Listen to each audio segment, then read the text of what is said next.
I do apologize. I have a little bit of a sore throat, so you're going to get that gravelly, husky voice today. So I hope that's okay. So we had a really long title about what this webinar is going to be about, but really at the end of the day, it really has to do with what space got to do with it. And, we can look at that and I see Kathy smiling, kind of like, yeah, what does space have to do with it? Like, these billionaires are going to space and we got problems here on Earth. And how is space helping us with that? So I'm going to bring up some slides. And once I do that, I won't be able to see you for a little bit. But please add your questions to the chat. Kira is gathering those. And I will end the slide so that we have more time for Q&A and dialogue. And I'll go through the slides. I've got some fun videos. And then we'll really talk about what does space have to do with it. And hopefully you can all see my screen. I can't see you anymore. But when we think about space, space is for you and space is for all of us. A little video for you about how space is cool.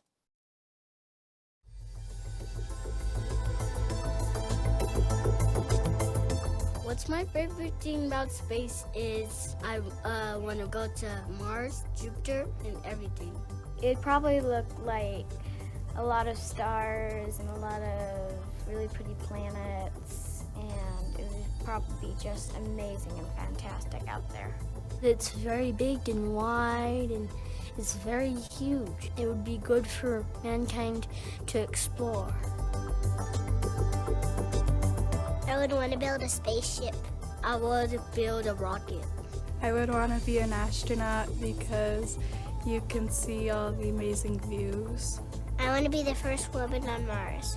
I want to be the first astronaut to go to Mars. My spacesuit would be light gold and light silver. And I'm going to have some fun with my cousins and my mom and my friends. And that's it.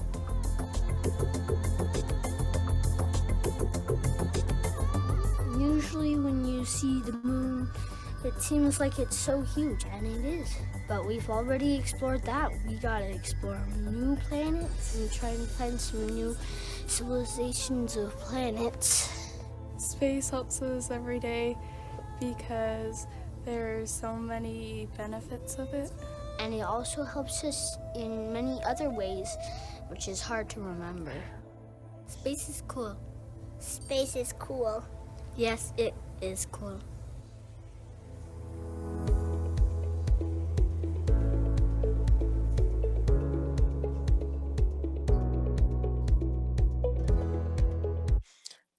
So space is cool. And what you got to see there is potentially future Martians who will have the opportunity to potentially go to Mars and colonize it. And it is cool, but we at the Space Foundation also think and believe that by advocating for innovation, we're bettering life here on Earth. Here's our little mission.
So you got to see how space is cool and then how space really is part of a mosaic of what we do here on Earth.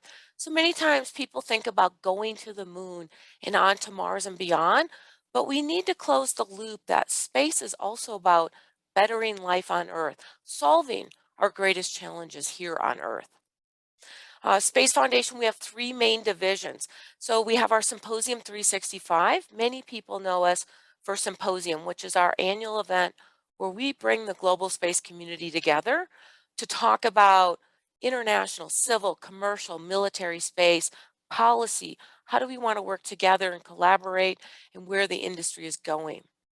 Our other division is our Center for Innovation and Education, and that's all about workforce development and economic opportunity. So under that, we have our Discovery Center, which is located in Colorado Springs and is open to the public. And although that's a brick and mortar, we broadcast our programs from that Discovery Center all throughout the world. So COVID was a tragic pandemic, but it did allow the Space Foundation to continue and complete our pivot to the digital world. And so all of our programs can be delivered both in person as well as digitally. In addition to the Discovery Center, we have formal education. So that's kindergarten through 12th grade, space-inspired curriculum that can go into the day-to-day classroom. And then we have our International Teacher Liaison Program and Professional Development. And then we have our third department under CINE, which is our Space Commerce Institute. And that's really for entrepreneurship. How do you become an entrepreneur, getting mentors and coaches, getting support so that you can become a successful entrepreneur, whether you're just starting and you need to learn the fundamentals, or whether you're creating a new business line in the space sector. And then our third division is called our Global Alliance, and that's our partnership. That's where we believe in partnering globally with both. We have an office in our DC so that we can partner with the U.S. government to provide information about the space industry, but also with organizations around the world, whether it's the Organization of American States, the African Union, the United Arab Emirates. So we partner globally as well as locally and nationally. So what's so exciting about the space economy is that in 2020, despite the worldwide pandemic, the global space economy grew to $447 billion. And financial analysts from Bank of America to CNBC predict by 2030, the global space economy will be $1.4 trillion, and by 2040, over $3 trillion. And when you think back 60 years ago, there were only 2 countries operating in space. Now there are more than 90 countries operating in space, and many, many more that want to utilize space technology, record-setting investments.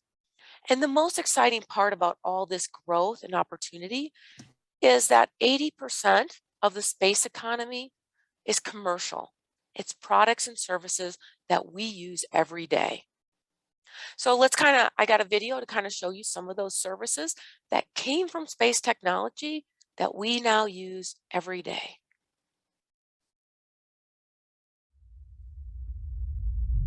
Altitude, velocity, light, 8.5 down, 220 feet, 15 forward.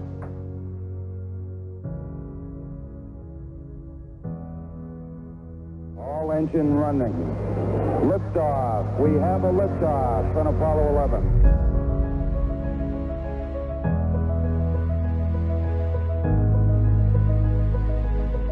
Dave, an extraordinary television picture here. And this is exploration at its greatest.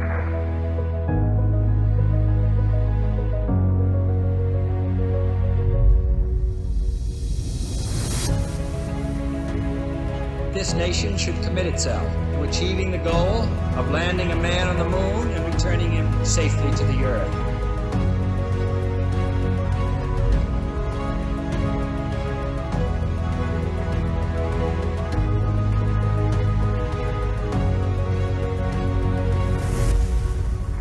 Okay, Houston, as I stand out here in the wonders of the unknown at Hadley, I try to realize there's a fundamental truth to our nature. Man must explore.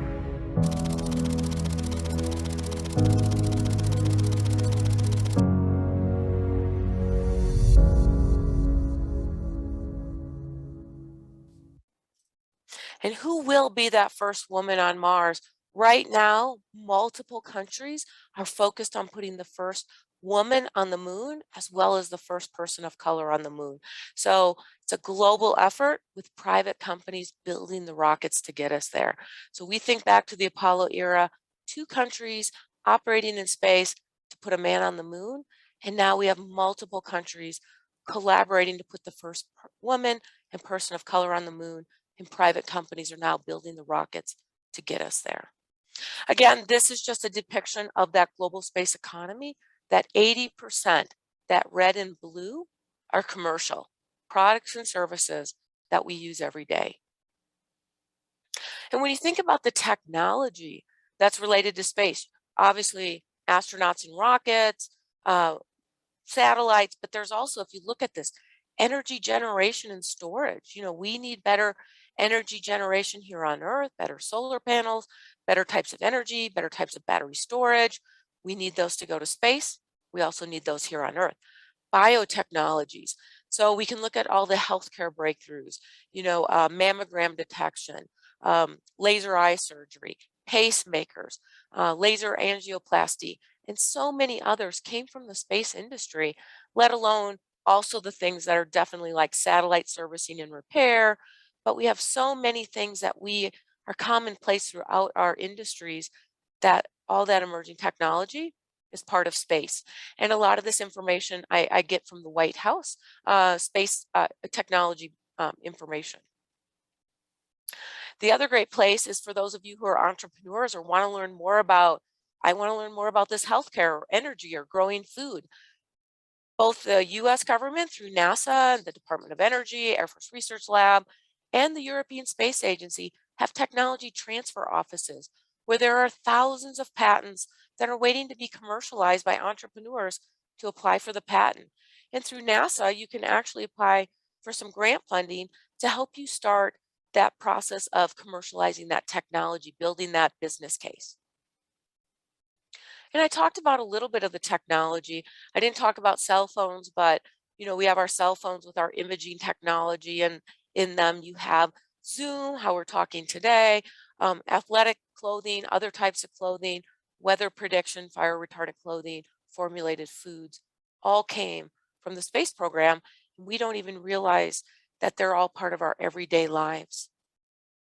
Another little video that shares with you some of that technology that's part of our everyday life again.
The other great part of space is many times we think about space and Kira and I were even talking about it. She wasn't sure she wanted to be an astronaut, so she wasn't going to go into space. But now space has opportunities for all career fields, non-STEM, STEM, trade workers, artists, entrepreneurs, administrators, as well as those astronauts and rocket scientists. The other part is it's all about lifelong learning. You know, 30, 40, 50 years ago, you did a degree and you did that career and you did it forever. But now technology is changing so rapidly that we're lifelong learners. I mean, during COVID, one of the tools I learned how to use was Zoom, and then it's Zoom, and then it's StreamYard, and then it's Teams and Google Meets. And so we're all going to be lifelong learners, whether it's going back to academia and getting formal training, or it's informal on the job training, technology upgrades in our careers. So we're going to be lifelong learners as more and more technology changes our careers. And as we look at space, it's also improving the quality of lives for women as well as regions around the world. There are some challenges in the space industry. We do have a workforce shortage. So there are many more job openings than we have individuals seeking those jobs. We also, in the US, Japan, as well as Europe, we have an aging workforce. So where are the individuals who want to take those jobs as the workforce goes to retire? And then we also look at the skills deficit. So although somebody might want to be in the space industry, they might need some of that reskilling and upskilling to get into the space industry. So it's about that culture of lifelong learning. And then again, we have the innovation gap. Thousands of patents at NASA are waiting to be commercialized. The US was really designed by small business, medium-sized business, entrepreneurial, and you're seeing that take place. I saw Desmond is on the call. He's from Africa. There's a great um, entrepreneurship taking place in Africa, as well as South America, the Middle East, and Asia. So it's really about um, accessing those patents and bringing that technology to market to better our everyday lives, but also unlock economic development. For those reasons, the Space Foundation has our Center for Innovation and Education, which is all about creating that lifelong learning platform for students and teachers, entrepreneurs, and professionals to be part of the global space ecosystem. So we are looking at both the workforce of the future, working with teachers and students, but we're also talking about the workforce of today. Are there people in their mid-careers that want to look at transitioning into the space industry? Do they have skills in project management, in finance, marketing that could transition into working for a company in the space industry? Whether you want to work for a large company like a Lockheed Martin, a government like NASA, or do you want to go work for a startup entrepreneurial company that's just taking off? So there's lots of places for individuals in the workforce today to look at transitioning into the space ecosystem. How the Space Foundation does business. So we are a US nonprofit. We do business internationally, and we all are sustained through donations and grants that do all our activities. So the question is, how would you come into the global space ecosystem? Or how do you access some of our programs? So we do have a workforce development roadmap, and it has 5 components: awareness, access, training, connecting, and mentoring. So awareness. So this program today is about awareness. It's about sharing with you that there are opportunities in the space industry that you might be interested in, or you might know somebody else that would be interested in, or you might know a teacher that might want to learn about our International Teacher Liaison Program. So the first step is building awareness that there are opportunities. The second step is, how do we create an access point? How do we break down barriers or perceptions that space is not for me? How do we extend a hand and welcome people into that space industry? And we can do it, like I said, with the NASA Tech Transfer Office. There's also incubators and accelerators. There's programs to help entrepreneurship. There's training programs. So we talked about training, formal and informal. Webinars are great. Watching great TV shows. One of my favorite ones is How the Universe Works. So if you've got young kids, or you're an aunt or you're a grandparent, there are some great programs that you can watch on the NASA website, or TV shows. So training can be formal and informal. It's about building connections with like-minded groups. So I know Desmond is on the call. He's part of our International Teacher Liaison Program. We also have Space Generation Advisory Council, Women in Aerospace, Towed Air, Women Tech Network, the UN Office of Outer Space Affairs. So if you're interested in being part of the space industry, the first thing you can do is watch those shows, or go to the NASA website, learn a little bit more about it, and then you can look at organizations you can join to find like-minded people to help build your awareness and build connections. And then the fifth step, which many times is the first step, is finding a mentor, because many times a mentor can help you overcome those other 4 challenges. And mentorship should be a two-way street. Please consider being a mentor as well. We're always looking for great mentors to provide those skills on being a project manager. How do you improve your pitch? How do you improve communications or leadership style? 21st century skills. So you have the opportunity to be a mentor to somebody else as well. If you're a college student, you can be a mentor to a high school student and so on. Here's some of those organizations I spoke about, as well as mentoring programs. Women Tech Network has a mentoring program. I know SJC does. Space for Women through the UN. They have an informal mentoring program right now where you can join at any point. They have a Facebook website that you can join. So this is how the Space Foundation does business. You're on that dot that says Space Foundation. And as you look out, you say, who is the group I'm trying to reach? So in this case, since I know Desmond's on the call, not to pick on him too much, we want to reach teachers. And then the goal is, what is our outcome? What is the objective we want to have? And so for our International Teacher Liaison Program, it's a few. It's about building the network. It's about immersive experiences, and then providing content to bring into the classroom. So again, that International Teacher Liaison Program is probably the perfect fit for teachers and for Desmond. On the outer sides are the 16 different sectors we consider part of the space ecosystem. So many times we can see on the right-hand side, you see space. So that's your astronauts and rocket scientists. But you can see on the left-hand side, agriculture, precision agriculture. How are we going to produce more food to feed more people on the planet? Education. We did a lot of virtual education during COVID. The infrastructure that allowed that to happen was based on space technology. Energy solutions can help solve many of our challenges here on Earth. Government, finance, our entire financial system runs on cyber and space technology, healthcare breakthroughs, the Internet of Things, and so on. So here's just a couple of the programs we have. I talked about our Space Commerce Institute with its 4 main components.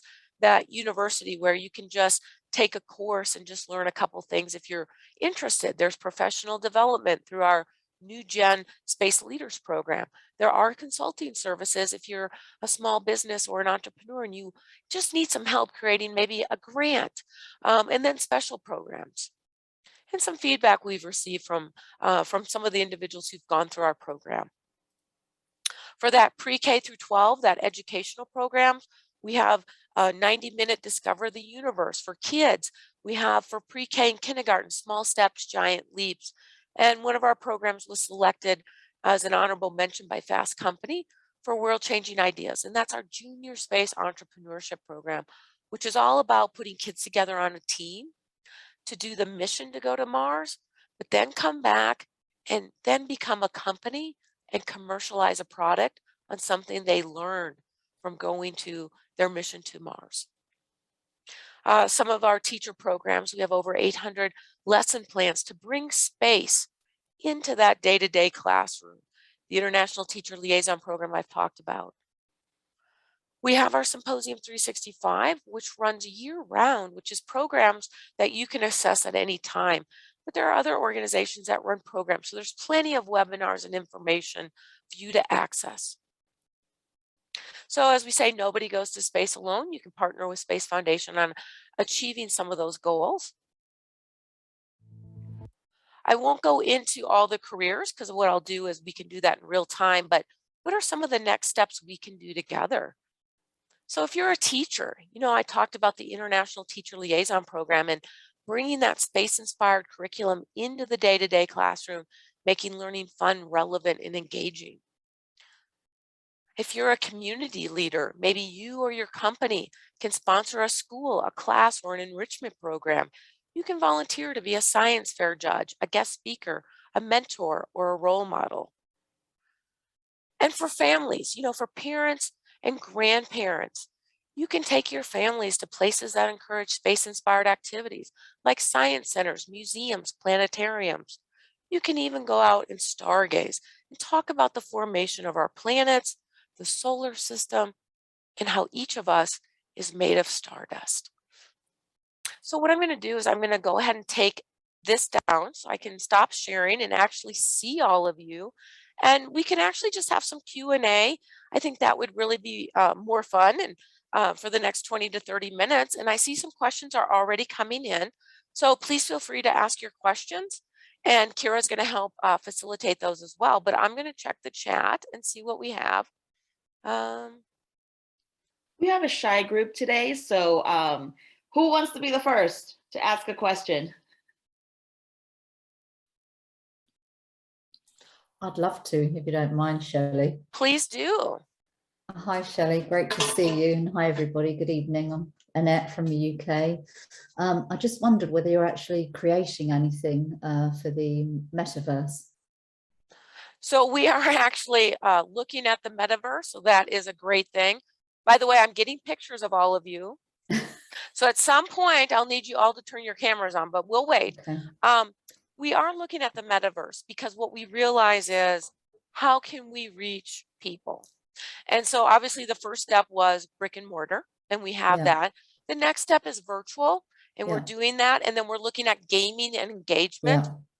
And then the third step is that metaverse. Do we set up a virtual Space Foundation Discovery Center and people put on their goggles in India and they're in the metaverse going through the Discovery Center?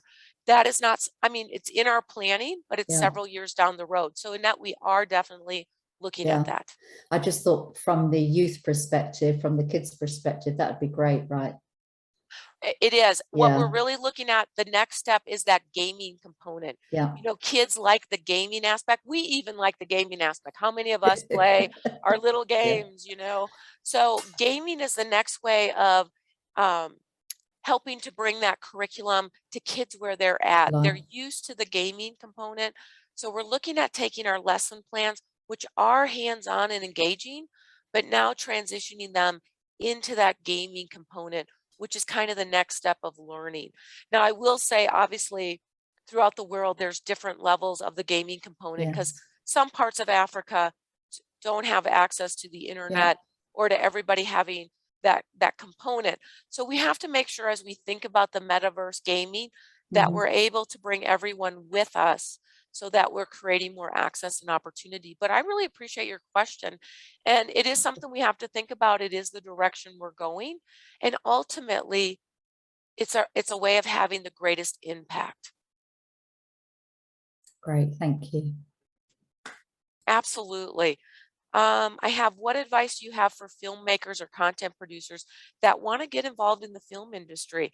That's a great question. And I see, Samuel, your hand is up. I'll come back to you in just one moment. So I actually just talked to somebody today who's working on putting together a space movie to help inspire people to look at the space industry. So there's a couple of places. One, can you get a grant to do some space activities? You know, do you want to be self-funded? You can also look at organizations that do video production. So SpaceX does a lot of promo videos. They hire media people to do those promo videos. So Space Foundation, we've hired media individuals. We've actually engaged with we've actually hired our own digital engagement team now because of how much web production we do. So I think for filmmaking and content producing, there's a lot of opportunity. It just depends. Are you talking about doing a full movie and you want to be in DC, or I mean in Hollywood, or are you talking about you want to be able to sell your services to organizations like NASA or companies that want to put together video reels and B-rolls and so on? So there is an opportunity to do that. And you can go look at NASA as a great example. They've had video and photographers on staff for more than 50 years. Samuel, your hand is up next, so I'd love to hear your question. Yeah, thank you. Thank you so much. First of all, thank you for those great presentations, slides that you have there in the videos. Really informative. I really like them, quite enlightening. My question is quite simple. I think it's more related to most of us, we are busy with other lives and other things, and we get distracted and we lose track. And I'm trying to figure out, do you have a way or a place where we could go to keep that momentum, learning about this space, either a monthly meeting somewhere on a Zoom or another open forum where we know like monthly you could go and maybe get some more information? Do you think there's something that exists like that just to keep us engaged? Absolutely. I think there's several things that exist. So what I'll say is Samuel, are you 35 and under? Above, but I'm also asking on behalf of those who are Okay. under. So one of the things I'll share with you is Space Generation Advisory Council. They have a number of activities that Slack channels, groups, organizations. The other one is UNUSA, the United Nations Office of Outer Space Affairs. They do have different groups that meet, like if you're interested in space law or space and sustainability. So there are some groups. I know for the women, there is a Space for Women monthly meeting, informal networking meeting that meets it met today, so is at the first Tuesday of every month. And they also have a Facebook account, Space for Women. So there are places, Samuel, you can go to find something like that to do, and then you just get it on your calendar, and if you can make it, you can make it, and if you can't, you can't. But there are absolutely programs like that. I know Aerospace Corporation does a lot of webinars as well, and in other groups. NASA has some great webinars that come out. I don't think they're every whatever, but I do think several of those organizations have ways you can sign up and join and then be part of their Slack or their group. I hope that answers your question. I take silence as consent, so thank you. Thank you, you did. Thank you. You're welcome. So Larry, you have your hand up, so I'd love to go to you next. Shelli, thank you. Great presentation. I was actually coming back in the car, so I was listening to it on my phone until I got back to my desk. So I want to thank you very much for that. Really well done. I'm interested in the commercialization aspects. I had no idea that the space industry was such a multi-billion-dollar industry. I always thought of it as being basic, well, until SpaceX came around. I guess I always thought it was really being a government program, but it was fascinating to hear your statistics. So I guess my question really revolves around that. What are really the opportunities? And if one wanted to learn more about what those commercial opportunities are, what would be your suggestions as the best places to go? That's the first part of the question. And then second of all, you mentioned what I thought was really interesting for entrepreneurs is the commercialization potential of the patents that NASA has. And you also mentioned that there are grants. And is it really feasible to take over one of these patents? Well, is there grant funding to get businesses going, or are they really relegated to the larger companies that are already involved in space, in the space sector, and they're the best ones to take it forward? So maybe you just comment more about the whole commercialization opportunities and what's the cutting edge. Absolutely. Great question. So yes, the first place I recommend you go is the NASA Tech Transfer Office, and I'm trying to capture that link for you all, so give me just a second. That'd be great. Thank you. All right, give me just a second and I will capture that for you. And for those of you in Europe or Africa, there's also the European Space Agency. So I'm just capturing that for you and I'm putting it in the chat. When you go to those sites, you can actually see whether you want to commercialize one of their technologies. But again, it gives you the vast swath of what I talked about, whether it's energy and energy storage, agriculture, healthcare, communications. And no, it's not just for the big companies, Larry. As a matter of fact, NASA has individuals that actually help people commercialize the technology. There's a former NFL player who took a form of technology that I'll call benefiting our lives, being able to monitor your health and put it into an application. And NASA actually helped that individual bring that to market. So those grants, they're called SBIR, Small Business Innovative Research Grants, SBIR. There's also STTR. And NASA has a requirement to award so many of those every year. So they're motivated to award those to help you. And what those initial SBIR grants do is it helps you take the technology from technology readiness level 0, which is, here's a patent, to maybe technology readiness level 3 or 4, which is, I've built a business plan. I maybe am getting ready to look at prototyping, but I'm not quite there. And then there are some follow-on funding you can look at through NASA. But at that point, I would also look at, can you get into an incubator accelerator somewhere that helps you uh, get into a prototype? Because as we know, from technology readiness level 4 to about 6, we call that the valley of death, because that's where you have the greatest challenges getting funding.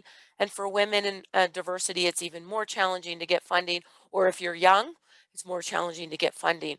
So Larry, I hope that kind of answered your question. Happy if I missed anything to follow up on anything. Oh, that's excellent. Thank you, Shelly. I want to definitely check out your links. You also mentioned something else that I thought was really intriguing. In passing, you said something about space law. What is space law and how is it administered? And you think of law being, focused on countries and the adjudication of disputes and things here, but is this basically international policy level, or what is space law? So that is a great question. I'm copying. Somebody put another link, by the way, into the chat for you. Oh, I good. know. Thank you. On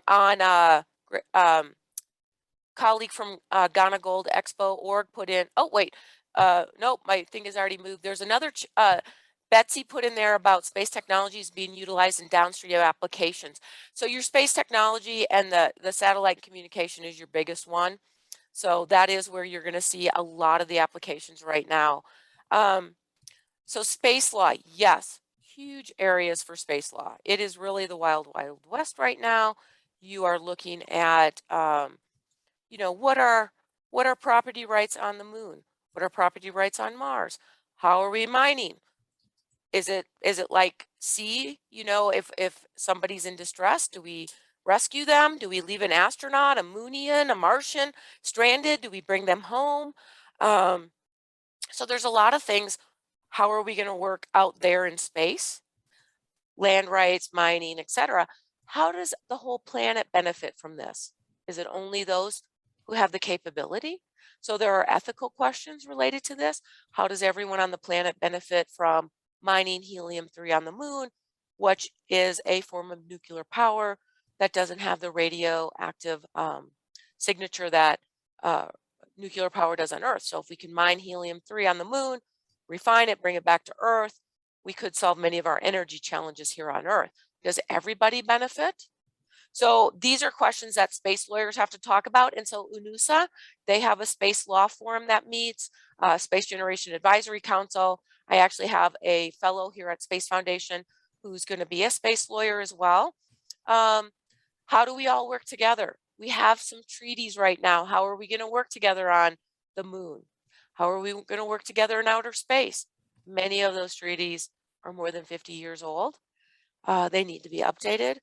But as you can imagine, the climate to get people to sign on to a treaty is very negligible. So the bigger question is, that's why you're seeing NASA kind of leading the Artemis Accords. Maybe I can't get people to agree to a treaty, but can I get you to agree to rules of the road? How might we work together as we go on to space? So that's kind of NASA's role with the Artemis Accords is, we're not going to get treaties. We're going to be going into space. We're going to be doing this, whether it's together or separate, but how do we want to work together and interact? So I hope that kind of helps, Larry. The space law is the Wild West. There's a lot of opportunity there. And I see Annette laughing, so I'm sure she gets that as well. Just a last quick follow-up then. Do you see most of the opportunity going forward in space more on the commercial sides, like SpaceX, or is the government still a major participant? The government is still a major participant. I want to think about this. There is a large amount of fund. I mean, you saw from my pie chart, the government provides a steady amount of funding, and it's 20% right now. As the pie grows, those governments will still be investing probably roughly the same amount, but commercialization will grow. And so the government becomes smaller. And how you could equate it to is, when we all started with computers, the government was primarily creating their own code. They did their own thing, and they funded that industry. And then as Dell and open system architectures and Apple, well, the government became less and less and less of the funders of that. And now it's more commercial, where we look at buying our computers, our software code off the shelf. And maybe the government might want some minor tweaks, but for the most part, the government is not the big buyer in that sector anymore.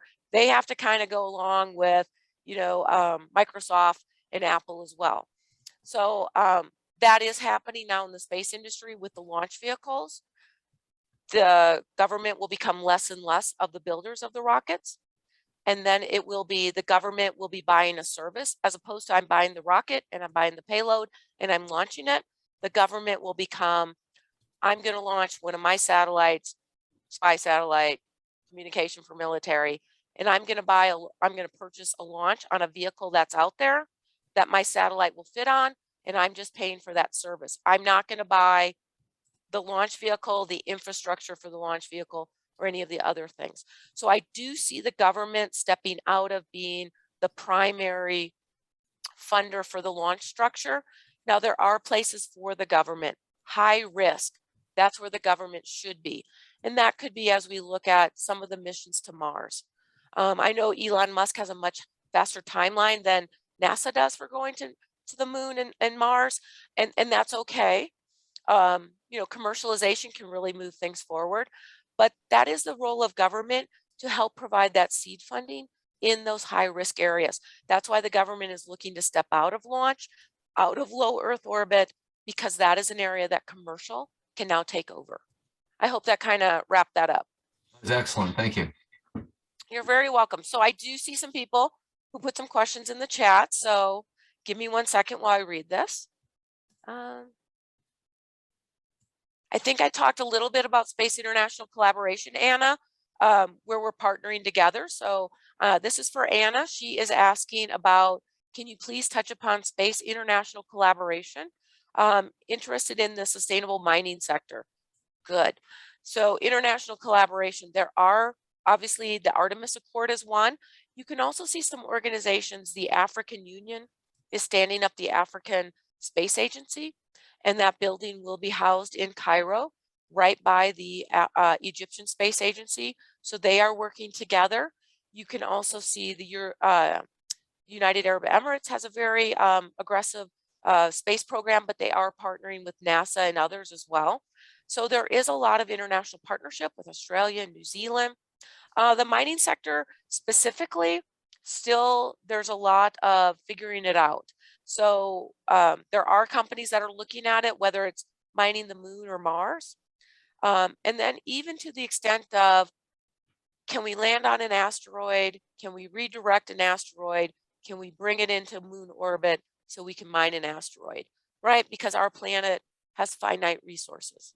So at some point, those asteroids have water, have gold, have minerals that we need on Earth or even on the moon and Mars. We can't ship everything from the Earth to Mars. Where are we going to get that? Are they going to get it on Mars? Can you bring an asteroid and mine it from there? So there is a lot of opportunity. They are looking at that. The first mission you'll see that some people are doing is landing on an asteroid, because if you can land on an asteroid, that is the first step in. Can I land on an asteroid? Then do we have the ability to collect samples and return? Do we eventually have the ability to redirect? So that technology is evolving. I'm not a big expert in this area, but if you Google it, there are some companies that are definitely focused in this area. So I hope, Anna, that answered your question. And then I see Kathy, my favorite friend, Kathy. Thank you so much for joining us. Kathy is an amazing coach and leadership expert. So thank you, Kathy, for joining us. You said, does location form a basis for funding? Kathy, can you tell me what that means? So I'm just mindful that sometimes any sort of funding is based on where you're actually located. So demographic, needing to be in the US or in Africa. I'm in Australia, so very conscious of that. Yes, so the Australian space, there's a lot of great things happening in Australia right now. And again, Australia is really looking at growing the space ecosystem and being a global player. So not just for the Australian. So my understanding is there's a lot of investment going on in Australia in that entrepreneurial footprint. So I will tell you at Space Symposium, Space Symposium is an event the Space Foundation has been doing for the last 40 years, where we bring the global space community together. And Australia had an amazing, humongous pavilion where they brought not only the government, but they brought about 10 different industries. They brought one of my good friends, Jasmine, from an incubator, from a university. So Australia has a lot of great things going on, and they have a great strategy. Obviously, the US has some strategy as well with Artemis, looking at providing the Artemis Accord out there. You can look at Artemis, you can see the critical infrastructure, the, the critical technology, and where there might be technology gaps. And when you look at the technology gaps, that's where you as an entrepreneur could say, do I have a solution, right? And we're thinking about rockets, but where are we going to live on Mars? We're not going to live forever in lava tubes. Human beings can't live in lava tubes forever. Mentally, we're not designed for that. So there are people who are looking at Marscatecture. What will the future Marscapes look like? How are we going to grow food on Mars? We're looking at growing it vertically without dirt, because you can't use the dirt on Mars. It's toxic to human beings. But we can also use that technology here on Earth to grow food in big cities, closer to where people need food. So there's a lot of people looking at that. Kathy, what is that architecture? So for you in Australia, lots of opportunity. I just did an article that came out about the Australia space ecosystem in Space News. I think it came out in December. My most recent article that came out was on South Africa. And the one I'm working on next is for those Kiwis out there. We're talking about New Zealand's space ecosystem. But we at Space Foundation do like to highlight the various countries and what they're doing, and then how do they tie into the mosaic of that global space ecosystem. So Debbie, you have a question, and I want to answer that. And then Luz, I see your hand up, and I will pivot back to you right after I answer Debbie. So Debbie says, are there internships available in space agencies, and how can they be assessed? So yes, there are internships and fellowships at various space agencies. NASA has several, JPL. Now those are the ones in the US, so there can be challenges. Easier if you're a US citizen to get those internships in the US. So there are two tracks. There's if you're a US citizen and you want to get that fellowship in the US, and then there's also those that are outside, whether that's through one of those other organizations that I mentioned. So there are fellowships. They're a little more challenging to get. What I would always recommend is tap into those networks, Space Generation Advisory Council, because they're an international group and they're 35 and under, and they have people who are experts in how to navigate the landscape of getting those fellowships and internships, both in the US and outside the US. I will also highlight, I am an ISU graduate, International Space University. ISU has a wonderful alumni, whether you take the 5-day program, the 5-week program, the 2-year program, but ISU has a great network and alumni, and tapping into that alumni network can really be valuable too. So I did want to kind of, Debbie, on that. Now, Luz, I want to go to you. I know your hand's been up, fortunately not your real hand, just your simulated hand, but I'd love to hear your question. Thank you for letting me be here. My question was about an idea that I had for a couple of, like about a month ago. I was thinking about how solar flares or solar radiation is it's affecting actually what is satellites and rocket spaces. And then I was thinking, what if we use as another type of energy? I was like studying the process of how the train of megalith works. What if we could use supermagnetism instead of, I know, fusion? So great question, way beyond my scope of what I do. I will highlight my background is in business and I have an MBA, but a lot of what Luz was talking about was living in space, operating in space. There's radiation, and the radiation can negatively affect human beings, astronauts who live in space. We want to live on Mars and the moon, the International Space Station, that there's problems with radiation. We also have the solar winds, the solar flares coming off the sun, and it has a peak cycle, you know, it goes up and down, and depending when that cycle peaks and crests, it can impact our communication, it can take satellites out, burn them up in the atmosphere. We just saw, I believe it was SpaceX launched some satellites, and we had a large solar flare that damaged several of those satellites. So understanding the solar winds and that activity. The other part of this is very technical. So what I want to do is open it up to anybody on the call who might want to share some of their thoughts about your question.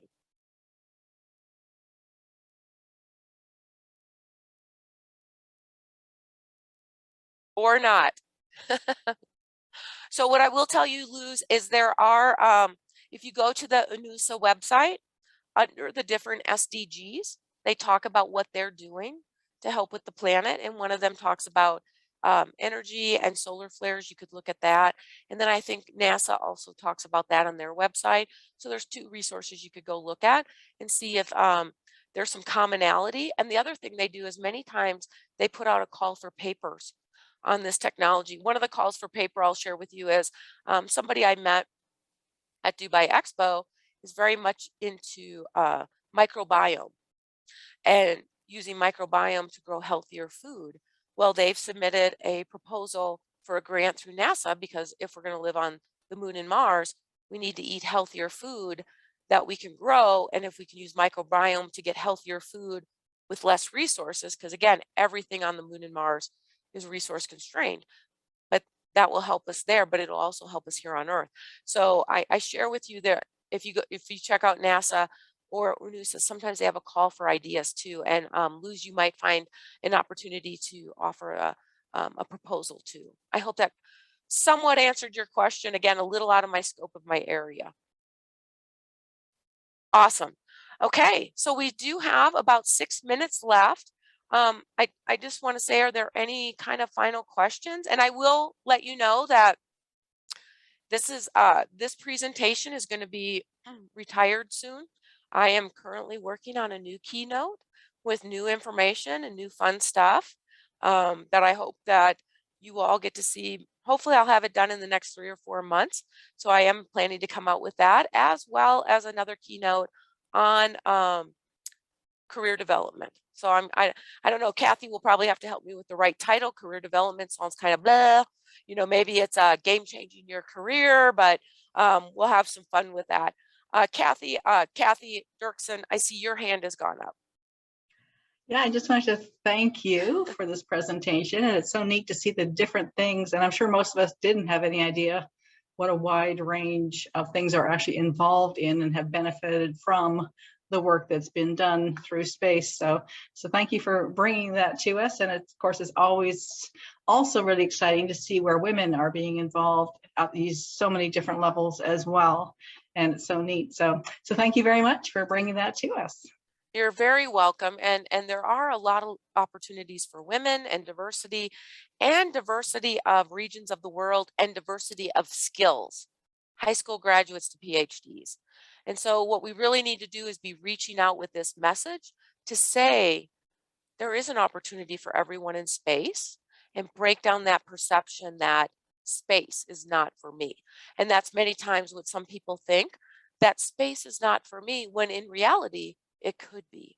And it could be great paying jobs with opportunities to be in an industry you're really passionate about. So I thank you for that. If everyone wants to put their camera on if they can. I know a couple of you are sick. I know the feeling. I've got the hoarse voice, but I'd like to use my NASA imaging technology and my camera on my phone to take your photo so I can share this with Linda while she's on vacation to let her know that we had a fantastic chat today and do that wonderful selfie. So this is the selfie of the future right now until we can all be together in person. So I'll give Desmond, I don't know if you can come on camera. Oh, there you are. Hey, Desmond, I hope you don't mind. I picked on you a lot. Okay, I think I have everybody. All right, 1, 2, 3. Well, thank you all for joining me. We only have a few minutes left, but I want to thank you for joining me. You can follow me on LinkedIn. Always happy to do these. And I'm so grateful for Linda Fisk and all she does to create access and opportunities for women and diversity to be on a platform that she offers to provide this type, as she calls it, lead hership, because that's her program, lead hership. And I'd also like Kira, if you'd like to come back and join us and just say farewell to everyone. Sure. I know Larry Walters was asking if he can connect with you on LinkedIn. So if you want to drop your LinkedIn information there so everybody can connect. I will do that right now. I usually close all my apps down, so I don't have any issues with Zoom. Very but smart. Let me bring that up for you right now. And I'd be thrilled if y'all want to connect and follow me. I try to post a lot of information, whether it's internships or jobs, other webinars or activities that are going on, programs. I know Desmond got into an amazing program at Arizona State University. He got a scholarship. I shared with you about International Space University also offers scholarships, and many times with ISU, they offer their programs around the world. So even Kathy, ISU does a 5-week program. I think it's over December. They come down to Australia to do their program in the Southern Hemisphere. They do one in Africa. They do one in Europe. They do one in North America. So ISU, and that's a 5-week program. And sometimes they have 1-week programs. So I just wanted to share with you that there are some great organizations out there that can continue the educational process. Sometimes they offer scholarships, which I know all of us, that all helps us as well. So with that, we have 2 minutes left. I do again want to say thank you. And my co-pilot here today would like to say hello. So Miss Bella is with me as well. So she is saying hello and is grateful you were able to join us too. Again, Kira, I'm grateful to you and Linda Fisk and Lead Hership for all you do to provide this platform so that women and others can share their message and create more opportunity and access for everyone. And I'm obviously passionate about creating that opportunity and access in the global space ecosystem. So thank you all very much for your time today. We appreciate your